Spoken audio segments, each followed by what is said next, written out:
What's up, boys? Kainu back here again for another video. Today we're checking out 4 steps to European soccer for Americans. I was watching the other video and some people were like, hey, you're a real dummy. You need to understand European soccer or football to really get the good gist of everything that's happening. So today we're gonna check it out right now. All right, here we go. It's in 360p. 4 simple steps. Because it's old. For Americans.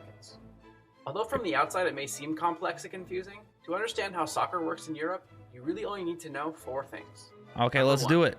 Each country has its own soccer league. Seasons run from August to May, in which each team plays every other team twice, once at home and once on the road. Games are divided into 2 45-minute halves, and when the game is over, the winner is awarded 3 points, the loser 0, and in the event of a tie, each team gets 1 point.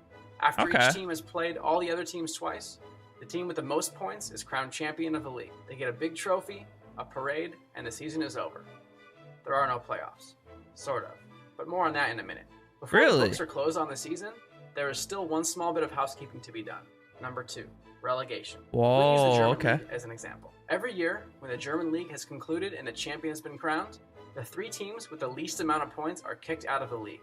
This process is known as relegation. The 3 vacant spots are subsequently filled by the top 3 teams from Germany's 2nd division.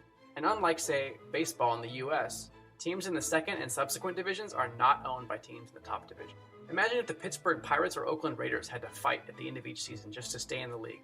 What if instead of coasting to the bottom for better draft picks, they were fighting to the bitter end to avoid the $40 million revenue loss that relegated teams suffer in the first year alone? Not to mention the fact that in England, 9 different teams have gone financially insolvent within 5 years of relegation. Okay, interesting enough, you're thinking. Really, I had no idea.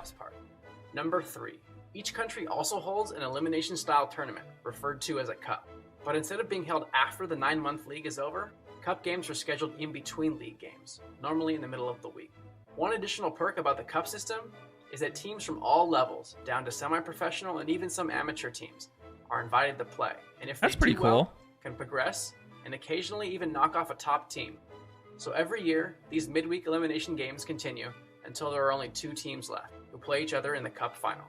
After 90 minutes, a cup champion is crowned, they get a trophy, and a parade. So, between the league and cup games, we get a great picture of who the best and worst teams in each country are.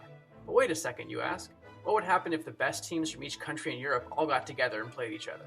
Good idea. Number 4. The resulting competition is called the UEFA Champions League. Okay. It is without a doubt the single greatest club competition of any sport anywhere in the world, period. Think of the NCAA tournament, but with better quality of play, more than double the fan base, and quadruple the enthusiasm. And yes, Europe even has their own version of the NIT as well. So, through a complex and drawn-out process, teams from all over Europe compete just to qualify for this tournament. And starting each September, the top 32 teams are put into 8 groups of 4. Each team plays the other members of its group 2 times, once at home and once on the road. Come December, the winner and runner-up from each group move on to the knockout round. And this is where club soccer is at its finest. Teams are paired up individually and again play 1 home and 1 away game, with the winner from each pair moving on to the next round until only 2 teams remain. The Champions League final is then held as a single game each year in May. And unless it's the World Cup year, this is the most important soccer game of the year. After 90 minutes, a champion is crowned, the trophy is awarded, parades commence, and all clubs go on break until the madness fires back up again in August. So, to review, number 1, each country has its own league. Okay, number 2, own league, relegation. relegation. Out of the league and replaced by the best teams from the next division down. Number 3, throughout the year, each country also holds a playoff-type tournament called a cup. And number 4, the UEFA Champions League is a tournament involving all of Europe and is the most important competition in all of club soccer.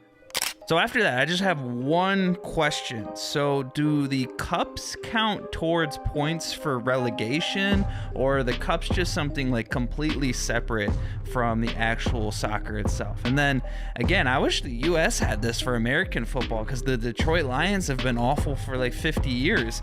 Imagine if they got relegated down to the next league below, like the CFL or like the XFL or something like that. I think that would be a great idea to implement here in the US, but I don't really want the teams to go bankrupt either. I don't know. It's a win-lose situation. But if you enjoyed this video, drop a comment down below, and then make sure you like and you subscribe. And don't forget to take it easy, guys. Peace out.